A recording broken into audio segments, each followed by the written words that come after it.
Welcome back to the Root Beer Cinema Podcast. And we're your hosts, Max Vanderwerf and Carter Haskins. And we're back with another episode, a long-awaited episode. This one's a bit of a special, if you ask me. So, on this special episode, we are reviewing the film The Drunken Angel, directed by Akira Kurosawa and released in 1948. And as a special pairing, we're going to be reviewing Not Your Father's Root Beer, which is an alcoholic root beer. And we're doing it on theme with Drunken Angel, because we're going to get slammed during this episode. I'm going to say one thing. I, Max Vanderwerf, don't normally drink. I have one drink a year. I would say I'm... Don't crack it yet. Fairly straight edge, but I'm doing this for Carter. I'm doing it for this. Yeah, and I don't drink caffeine, and I'll drink Barks for an app. Yeah. So, anyways, here's get to cracking.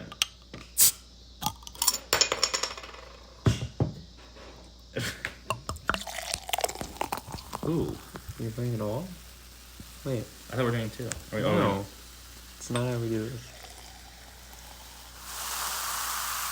I think this is fair because you don't drink, right? Or do you want to eat that?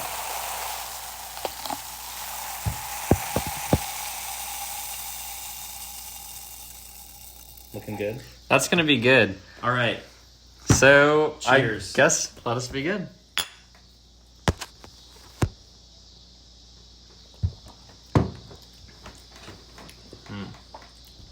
All right. So... Drunken Angel. We saw Drunken Angel at the Music Box Cinema and Theater in 35 Chicago, millimeter. Illinois. Yes, during a semi-Kurosawa retrospective. They weren't calling it a retrospective, but they were showing all of his movies. This was the only one playing in 35. It's called something like a retrospective. Something like a retrospective. Oh, we saw it on a 35 millimeter print. It looks pretty nice. Yeah, beautiful print. And obviously from the 40s, so a little scratchy, but I love the 4:3. Of course. I love just honestly pretty good audience besides the one guy eating popcorn behind us. Oh my god, yeah, and people were laughing at some bad stuff, but we'll get into that later. Oh yeah. Max is a bit of a Kurosawa connoisseur. Yeah, I guess my history with Kurosawa is that I would say I probably saw Seven Samurai first with my dad. This was like right around the time when you find out about Criterion Collection, you find about the sales. So we had a thing that every time a sale would come, we would get a new Kurosawa, we would watch it together. That's cute. And we'd start checking off the boxes. Though, the other part of that is we were big Blu-ray guys. We're not like a DVD Criterion person because of the cost. Yeah. So we kind of hit a wall, and then obviously I don't live with him, so we hit another wall. Yeah. And now this movie has been on my list forever. Hadn't seen it. Looking forward to see it. And I thought it was pretty good. It's definitely an early Kurosawa. Definitely a fairly minor one. This was his first collaboration with Toshiro Mifune, as we all know. Just a total movie star. Yeah, he's very great in that. Yeah, the Paul Newman, Robert Redford of the East. Yeah. I'm less versed on Kurosawa. I prefer Kiyoshi, if we're being honest. This is maybe my fifth or sixth Kurosawa. And I loved it. It looks incredible. It moves quite well. I think all the performances are great. I loved...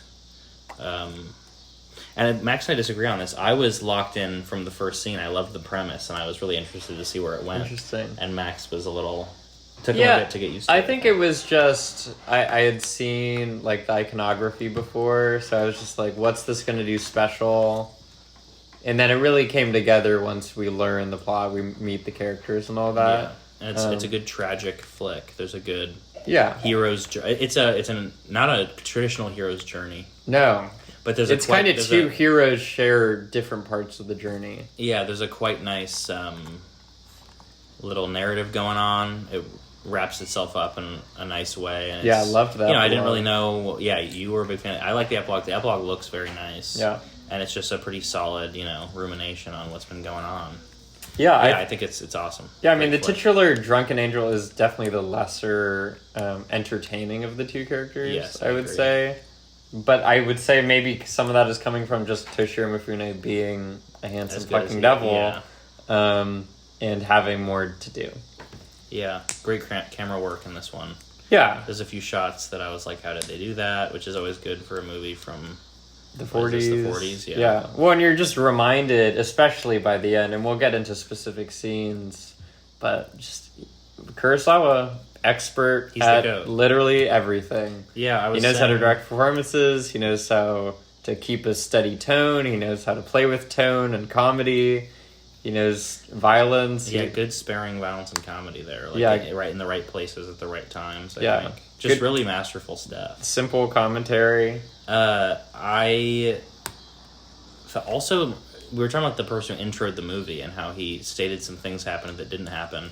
I also don't really agree with the fact he was saying that the main relationship in the movie was like possibly homosexual, and I was not picking up at but remember when he said that? No, I do remember when he said that. And then I thought about it after because we were talking about how he said other misinformation, and I was like, that was like there's a lot of movies where you can this was that from it, but that does not happen. In some context for the listeners. It was prefaced by somebody who worked at the Music Box. He was discussing about the retrospective they were doing. He was talking about the 35mm print, which was given to the Music Box by Janus Films. Anyways, discusses, and I went into the movie fairly blind. Like, I know the history behind the movie, but I didn't know so much about the plot. And he gives a little more context than I would like. He talks about the characters, kind of their interactions, and then drops some kind of fake news on, probably confusing it with another film, of kids playing on a sunken ship, starting the movie. Does not happen. And then he says that the core relationship in this film can be read as homosexual. And I'm all for that, and I see that in a lot of stuff that probably wasn't intended to be, but in this, I truly don't think there's anything there. No. It's like, I'm not really sure what... I think he was thinking about a different movie, honestly. Yeah, honestly. We got to figure out which gay... Well, he was. That with kids jumping off stuff. Movie. He's got in there. But yeah, great stuff. I think I was gonna say to Max during it, I was thinking I think there's a lot of filmmakers that could benefit from working exclusively in 4:3 aspect ratio. Like Nolan, I think Nolan works best in 4:3 or 1:4:3, if you will. Or 3:2 really is what Nolan's working in. Yeah, and so I don't really think his widescreen work is... he's gotten better at it. I think Tenet's got some good stuff in it. Yeah, maybe it's a Wall-E collaboration going into his Hoyte collaboration. Yeah, I'm excited because that movie's going to be full in 1:4:3.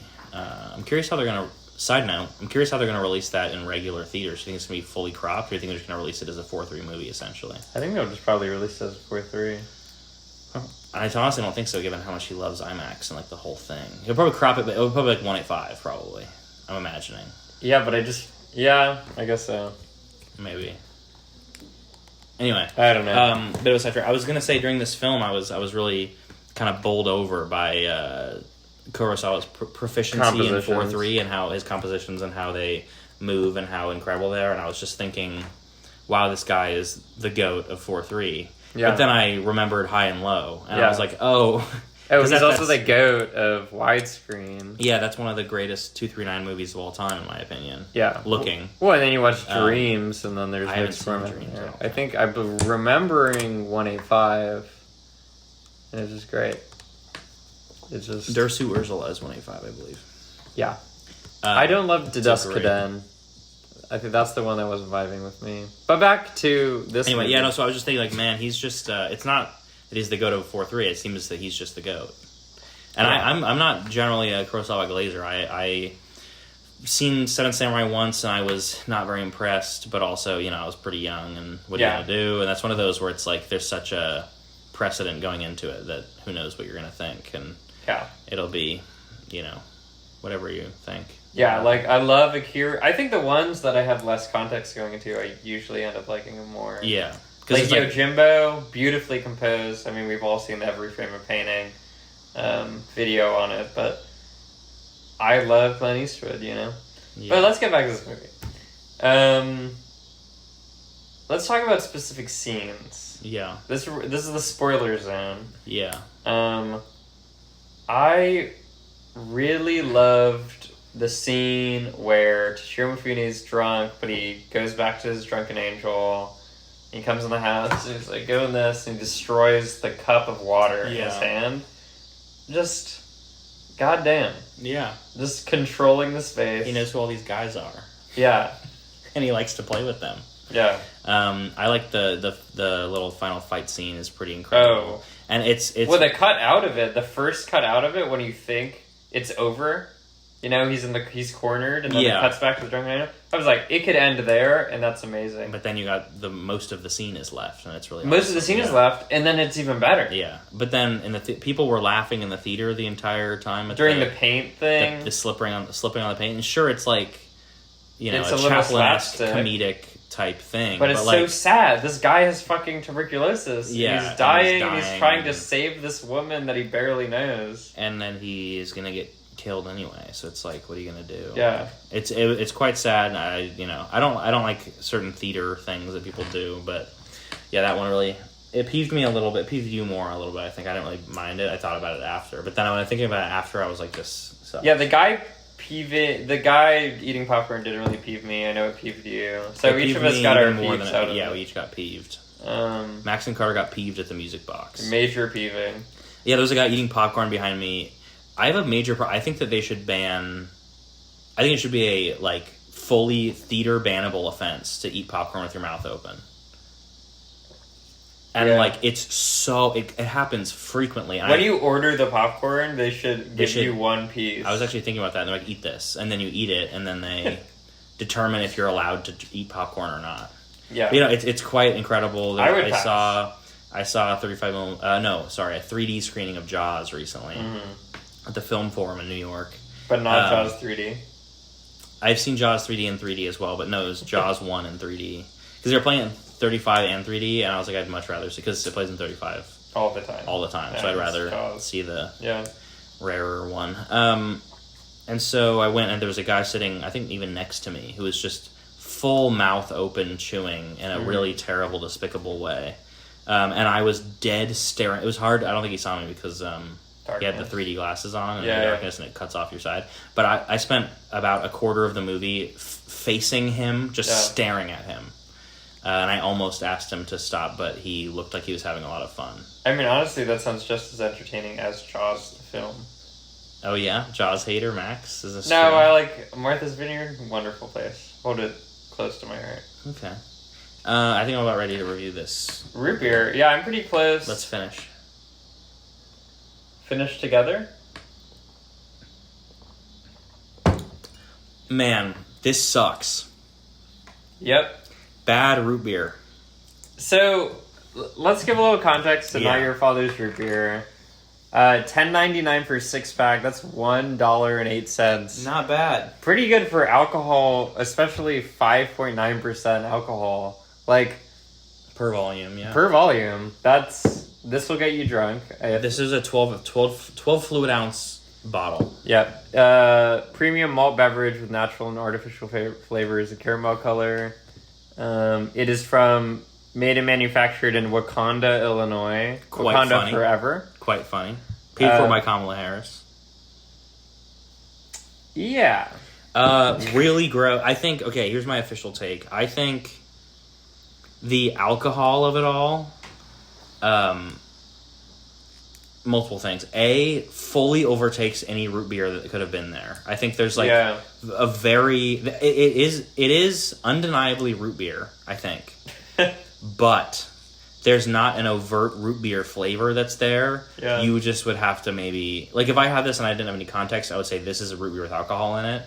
But it's not... I would never drink this as a root beer. This is to get me drunk, not to drink a root beer. If I want a root beer, I'm going to drink a root beer. If I want alcohol, this is maybe an option. But it's not... Like, I was saying maybe I'll have another one later tonight because I had to buy a 6-pack. Not going to happen. And if it does happen, it's because I want to drink and not because I want to drink root beer. Yeah. I think that it drowns it out, and also the alcohol taste isn't like a... It's bad. It's not a malty. Nice... It's malty, and it's not like a nice, like, fun little seltzer... There you go. I mean, it's doing work. Yeah, it's not a nice little seltzer taste. It is a, like, we put straight, pure vodka into this, and you're going to taste a little bit of it every time you sip it, and it's really nasty. Yeah, so it says, botanical, sarsaparilla, wintergreen, anise, cinnamon, nutmeg, vanilla bean, and honey. I taste the honey a little bit. There's I some just honey honey. in there. I think what this would be kind of okay at is a hard root beer float. I think the vanilla ice cream would really take mellow this, yeah. out the stuff. So I guess if you're at I don't know, a bar, And they happen to have ice cream and they also. happen to have ice cream also, Maybe cop that. maybe cop that. I think it tastes the like root shit. beer. I already did it. It's Yeah. your turn. Yeah, but how many Our reviews. I'm gonna give Drunken Angel a 3 root beers out of 4, and I'm gonna give this Not Your Father's Root Beer a hard 1 out of 4 movies. 1 movies out of 4.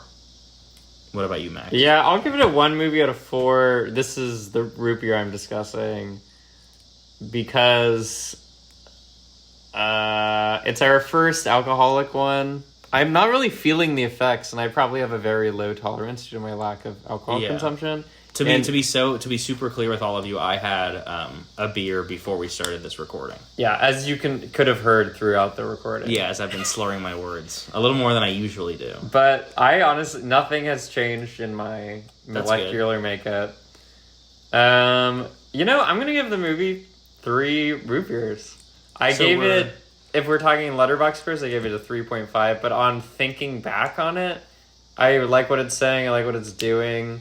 It's a solid 97 minutes or something too. Yeah, I would say it feels like it. Yeah. Maybe feels like a little more, but I think that's what 1948 feels like. Yeah. I love the music. Yeah. Tune in next time. And you give the root beer what? 1? Or Yeah, I go with 1. So we did the same ratings. Yeah, holy Let's shit. go. Oh my god. All right. Catch us next time when we review War of the Worlds 2025. War of the Worlds 2025, and we might even have a special guest figured out. See you guys next time. Go buy a root beer. Yeah, and enjoy it.